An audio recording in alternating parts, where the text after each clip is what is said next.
Gracias once again, guys, for tuning in here at Enfuegotainment's final coverage of 11/22/63. Yes, that's right, the Hulu adaptation of the Stephen King book.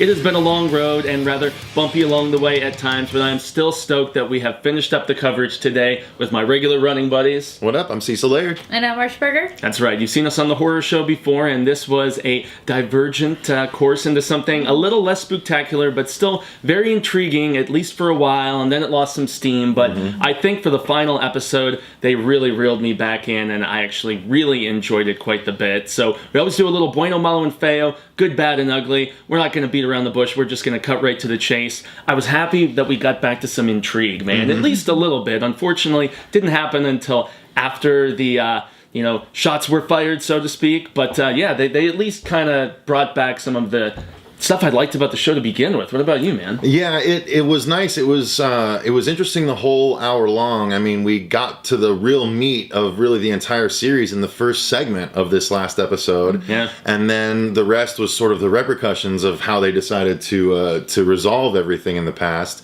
And that's what I really liked about it. I mean, it was briskly paced. We finally got the answers that we were wondering about the entire show. After they meandered so much in the last two episodes, it's like, come on, guys.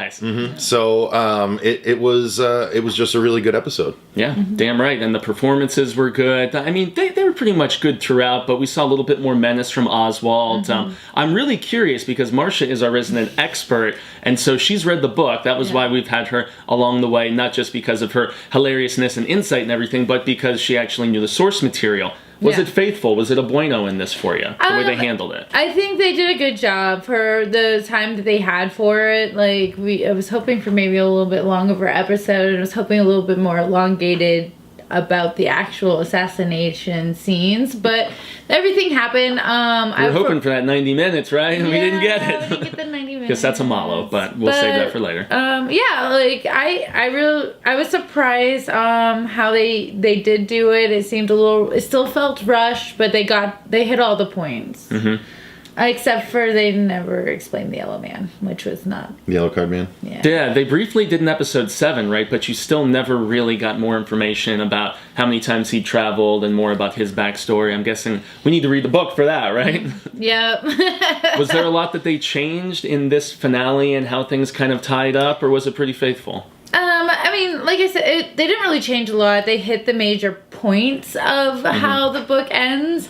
More breezed over a lot of the points, like when he goes back and what the world was like and what happens to him when he was there, and then the reset and him reuniting with Sadie. Like, it was all really fast. I thought, I don't know, I think my malo would be like, that they breezed over the whole assassination thing rather quickly.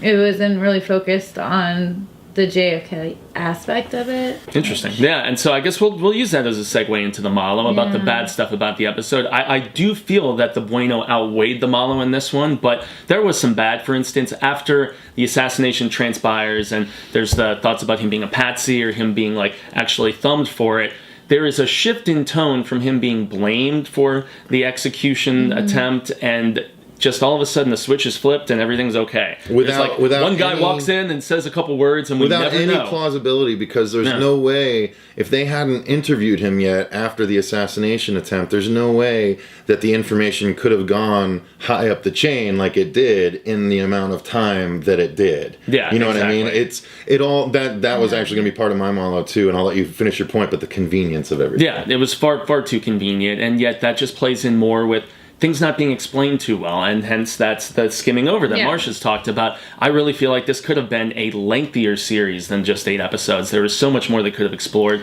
I still don't really feel like I know why Oswald wanted to kill him in the first place. Well, I think that was mentioned by Franco at the end. He's like, no one's ever going to know. I don't think Stephen King set out to try and explain why he did it. No, it was just, he was just giving us a glimpse into possibly what might have been going on back then, but ultimately he had no answers to provide either, and I think he knew that. Yeah, it was just somebody who was along, for the ride, I guess, and trying to do something, but not there for every step of the way. So yeah, that would be a bad for me, is the lack of time to explain, and I'm actually going to tie that into my feo in the end, but more malo for you, man? Yeah, outside of the convenience, I both of my malos sort of piggyback on your guys. The convenience convenience was annoying, and like Marsha said, the whole series is what happens if a guy goes back and tries to stop the JFK assassination. Yeah. When in actuality, there was about probably an hour in all, 8 hours worth of material that actually dealt with that. Yeah. It turned out to be a love story. Yeah. And it's like, that's not, I mean, okay,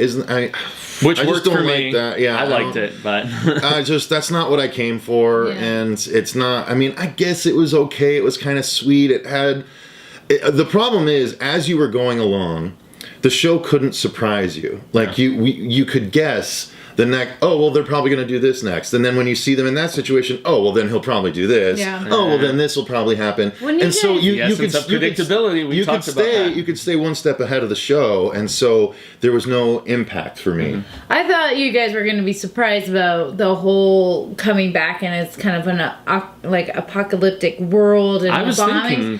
But you guys said it before we even got. Oh, he's going to go back, see it's a disaster, and he's going to reset the whole thing. I called it. And I was all like, oh man, yeah. So you ruined your own surprise. Yeah. But. So since we're starting to delve into spoilers, I like to save the Feo portion for the cuidado spoilers, where we're actually going to get into it, and being the series finale and just the wrap up entirely.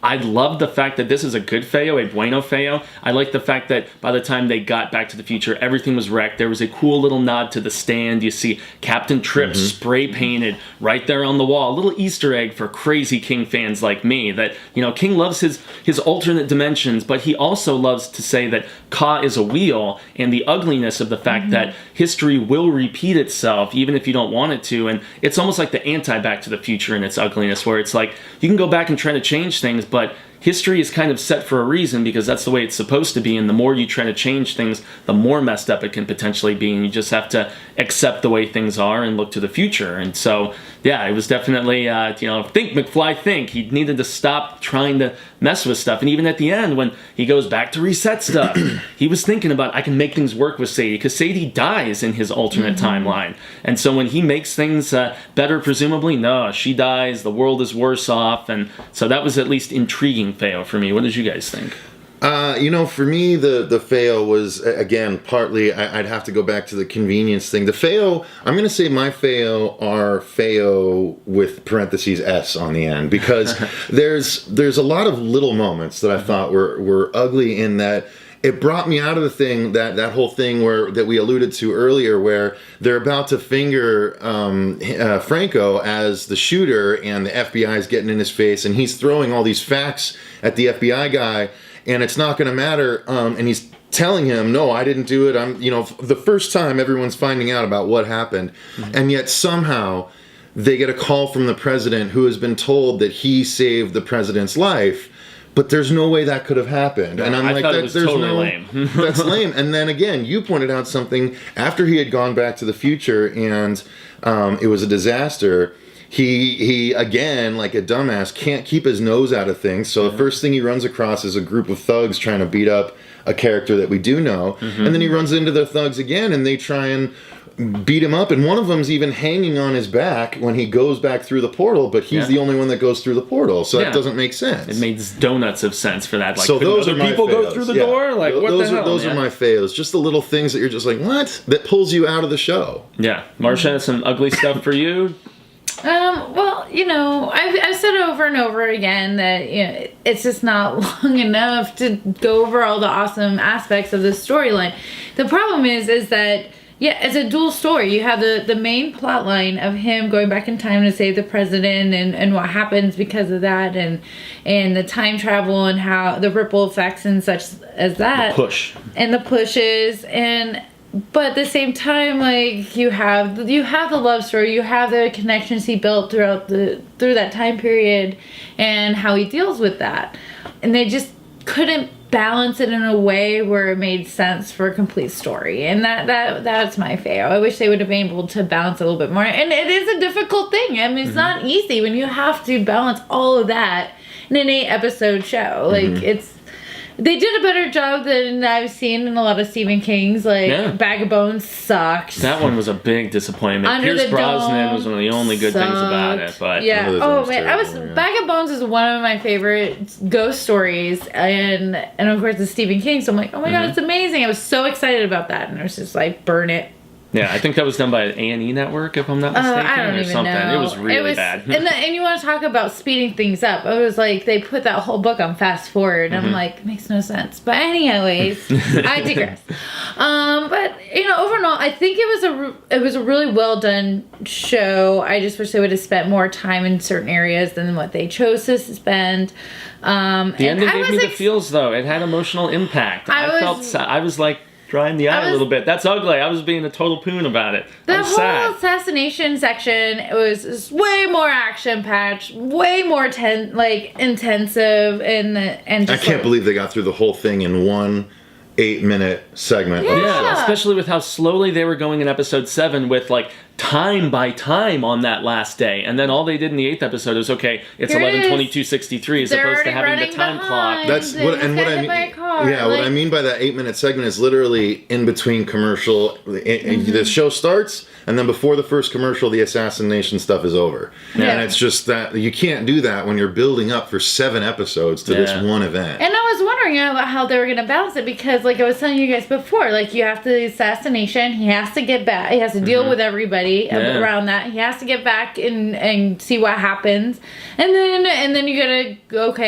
close it up. How is it? How is had a lot of loose ends to tie up in that last episode. They should have gone 90 minutes. They should have gone 90 minutes, or maybe have made it, instead of having an amnesia episode, focus more on the actual storyline. Yeah, but since those being previous episodes, you brought to mind one thing though about the assassination. How the hell is Mr. Teacher Franco going to be able to take down this trained military guy? And he dispatched him pretty easily. He wrestled the gun away. Yeah, wrestled the gun away and just took him down. Yeah, it was just a little cliched, and Franco's really suspension accurate. of disbelief. He's really accurate at hip firing a bolt action rifle into someone's heart. You can't hip fire a gun like that and just. I mean, I guess if he got lucky, but it's that's one of those little Feo moments where you're just like, really? Yeah.